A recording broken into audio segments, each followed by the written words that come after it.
Bagamat hindi na po ganoon karumi ang Manila Bay, paalala ng mga otoridad, ipinagbabawal pa rin ang pagligo rito. Luba pa rin kasing mataas ang coliform level dito na sadyang mapanganib sa ating kalusugan. Narito ang unang balita ni Dano Tingkungko. Matanda, bata, enjoy sa paglublob sa maitim na tubig ng dagat. Yun nga lang, parang enjoy rin silang mag-iwan ng kalat nila. Sa katirikan nga ng araw, marami pa rin ang naliligo kahit ang kaswimming nila, basura. Magbanlaw. Wala naman po ako naramdaman, sir. Oo. Hindi naman makati ang dagat. Okay lang yun, maitim din kami. Pero may mga basura pa rin. Okay lang yun, maliligo rin naman kami pag-uwi eh. Bawal ang maligo sa Manila Bay base na rin sa ordinansa ng Maynila. Aminado ang Manila City Government, hindi nila ito na ipatutupad ng maayos. Pero maglalagay naman daw sila ng paalala na bawal ang maligo sa Manila Bay. Magpoposte rin daw sila ng mga pulis para manghuli. Marahil hindi masyadong nabigyan ng pansin po ito.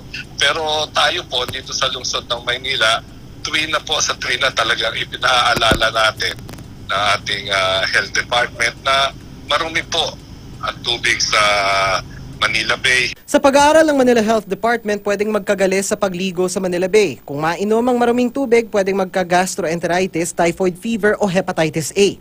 Sabi ng DOH, kahit nililinis ang Manila Bay, hindi pa rin ito pwedeng languyan. Muling tingin kasi ng DENR ay napakataas pa po ng mga coliform level natin.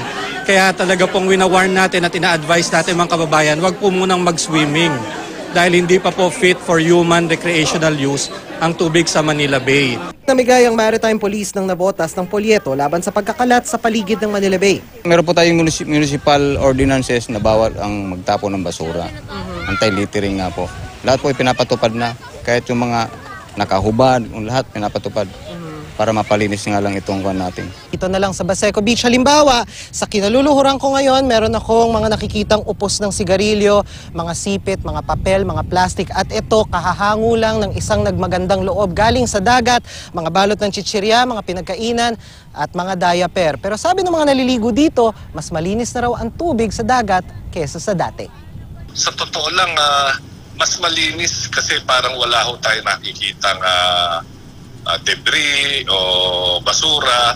Pero pag chinek po ninyo, miski ho sa pag-aaral ng DENR, marumi pa rin po yung tubig ng Manila Bay. So, health concern po yan. Para sa unang balita, Dano Tingkungko reporting.